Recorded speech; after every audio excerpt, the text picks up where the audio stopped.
Vamos a Brasília, porque nesta terça-feira, na sessão de encerramento do ano do Judiciário, o presidente do Supremo Tribunal Federal, Luiz Roberto Barroso, fez um balanço das ações da Corte. O ministro saiu em defesa das decisões individuais tomadas pelos ministros.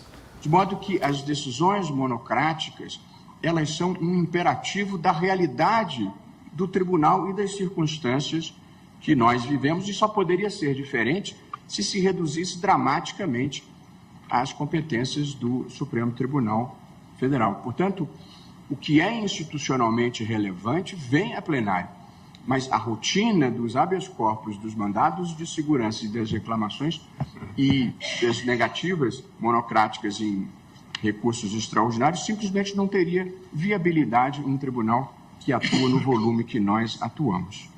Esse é um esclarecimento muito importante para que as pessoas entendam o que é a monocrática institucionalmente relevante do que é a monocrática que faz parte da rotina da vida do tribunal.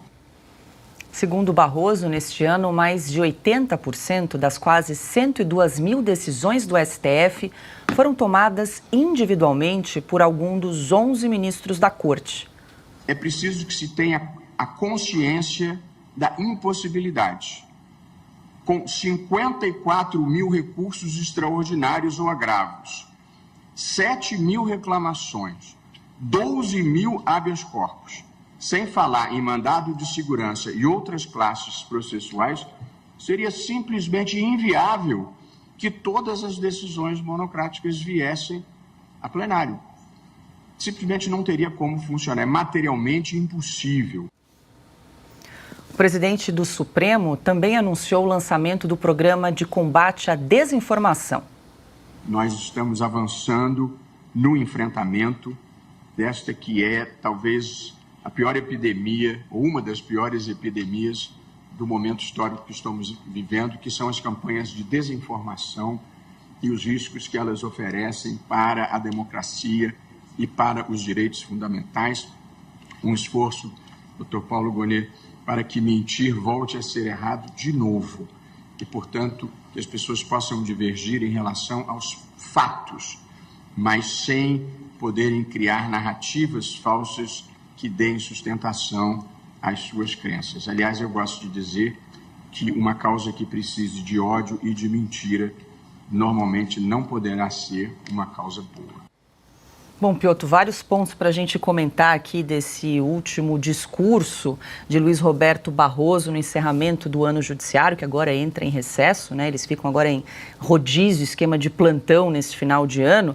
E um dado que chama a atenção, ele disse que mais de 80% das decisões do STF foram tomadas individualmente, né? E aí queria lembrar que aquela PEC 8, a PEC que trata de limitar decisões monocráticas, que foi aprovada no Senado e agora aguarda a aprovação da Câmara, ela é muito específica com relação a decisões monocráticas, né? O que foi aprovado foi a proibição de decisões monocráticas, ou seja, individuais, que suspendam leis ou atos normativos que atinjam a coletividade ou suspendam atos do presidente da República, do Senado, da Câmara, do Congresso. Então tem uma limitação, acho que é importante fazer essa ressalva aqui, né? Paula, foi ótimo você lembrar desse ponto. Aliás, foi o que disse também o presidente do Senado outro dia, Rodrigo Pacheco, que ficou incomodado com a reação exagerada do Supremo Tribunal Federal acerca disso. Especificou exatamente qual foi o projeto que passou lá no Senado. Há uma observação, ainda depende da Câmara. Arthur Lira precisa dar andamento a isso também. Mas vamos lá.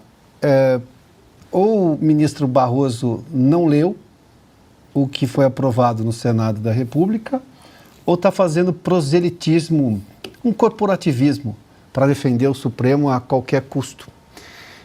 Eu preferia que ele defendesse a Constituição, porque o Supremo sempre vai ser defendido pela lógica constitucional, é um dos 3 poderes, então não precisa desse tipo de coisa. Ninguém, em sã consciência, é contra o Supremo Tribunal Federal. Aliás, ele disse também que essas decisões monocráticas são um imperativo da realidade, só superável se reduzíssemos drasticamente as competências do Supremo.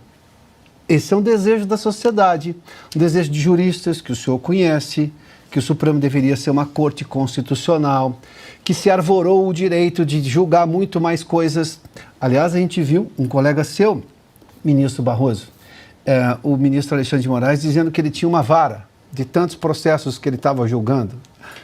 Juiz do Supremo tem uma vara de execução, ou alguma coisa não está fechando. Ou eu não entendi nada nas aulas de Direito na faculdade, e eu não sou advogado, eu sou um jornalista, mas eu me lembro das aulas de Direito, elas são extensivas ao curso de jornalismo também. Eu não entendi nada, porque não faz nenhum sentido.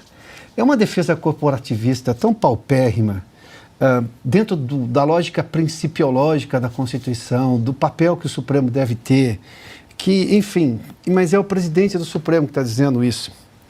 Aliás, o presidente Barroso é o anfitrião de um jantar hoje à noite que receberá outros ministros do Supremo na sua casa e também o presidente Lula. O presidente Lula que ontem, no discurso, na posse do PGR, fez um discurso, como a gente lembrou aqui, dando conselhos ao Procurador-Geral da República. Tivesse Lula um mínimo de lógica republicana, ele não faria discurso. A presença, sim, é uma questão institucional, posso entender, não faria falta. Mas, enfim, agora fazer um discurso dando conselho para o PGR. Aliás, como disse agora o presidente Barroso, ao PGR também, ao Paulo Gonet agora, já empossado, devidamente trabalhando, né? Espero que a mentira volte a ser proibida. Escuta, qual mentira? O que é mentira? Como é que apenas um juiz vai julgar se é mentira ou não?